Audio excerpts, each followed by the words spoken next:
They say you never really know someone until the moment everything falls apart, and for me, that moment came at 1:47 a.m. in a hospital hallway that smelled like bleach, stale coffee, and lies.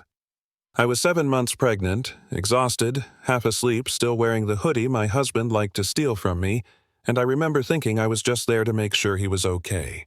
He'd texted me earlier, said there was an emergency at work, said not to wait up, said love you with that little red heart emoji he always used. I believed him. I always did. Then I turned the corner and saw his leather jacket hanging on a chair outside the maternity ward. And I knew. Not logically, not with words, just this heavy drop in my stomach like my body understood something my brain wasn't ready to accept yet. I stood there staring at that jacket, my hand resting on my belly, feeling my baby shift like she was asking me what was wrong. I didn't answer her. I just stood there frozen, listening to muffled voices coming from behind a closed door. A woman crying. A man murmuring something soft, reassuring. My husband's voice. I didn't burst in. I didn't scream. I didn't make a scene. I walked closer slowly and looked through the small glass window in the door. And there he was. My husband, Mark, holding another woman's hand while she gave birth to his child. Younger than me. Pale, sweaty, terrified, trusting him completely. He leaned down and kissed her forehead the way he used to kiss mine. That was the moment my life split cleanly in two, before and after. I remember thinking almost calmly, wow, so this is who I married.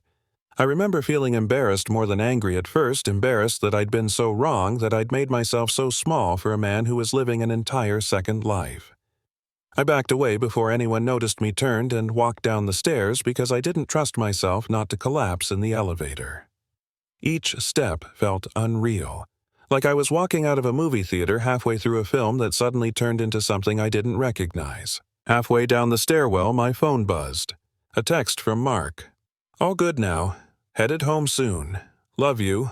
I laughed. Not a cute laugh. A sharp, broken sound that echoed off the concrete walls.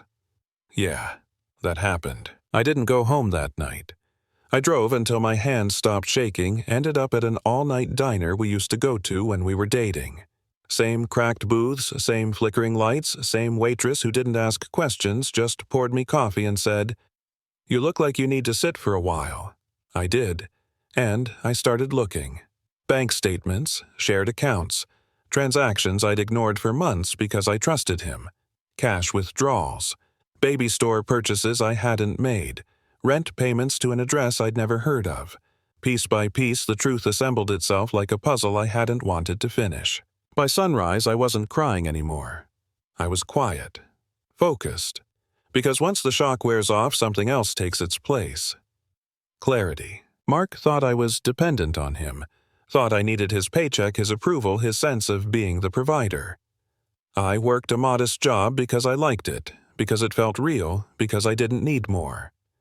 What he never bothered to ask, never imagined, was where I came from, my family, my past.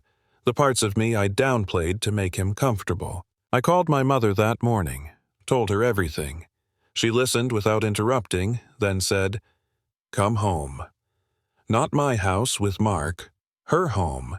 The one he thought was a small condo, the one that definitely wasn't. I won't get into numbers, but let's just say I had resources. Resources I'd chosen not to use because I wanted to be normal, wanted love without conditions. Wanted to believe a man wouldn't resent me if he knew the truth.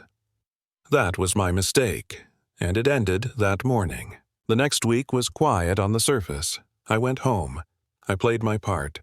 I watched him lie to my face with impressive ease, watched him make breakfast, touch my shoulder, talk about baby names.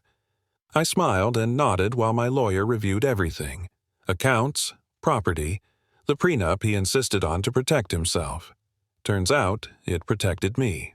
Completely. The turning point came when I told him I was going away for a prenatal wellness retreat. Doctor's recommendations, stress, blood pressure, all very reasonable. He looked relieved. Tried to hide it, but I saw it.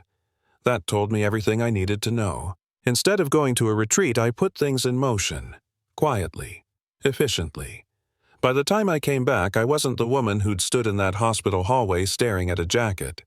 I was done pretending. I went back to that hospital on purpose.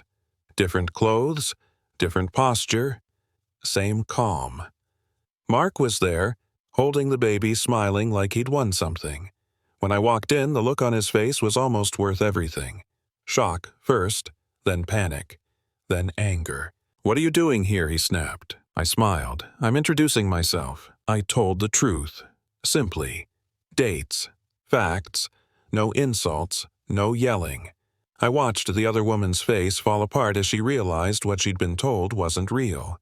I felt sorry for her. Truly, she wasn't my enemy. He was. Then I told him who I actually was, where my money came from, who my family was, what was already filed and finalized.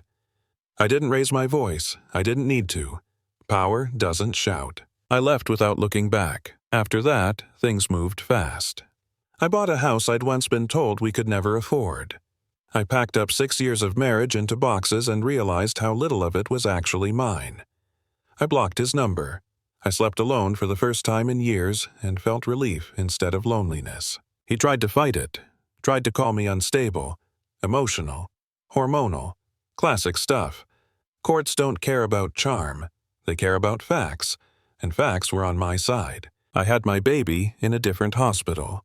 Quiet room, soft light. People who actually loved me standing nearby. When they placed her on my chest, everything else faded. I understood finally what strength was.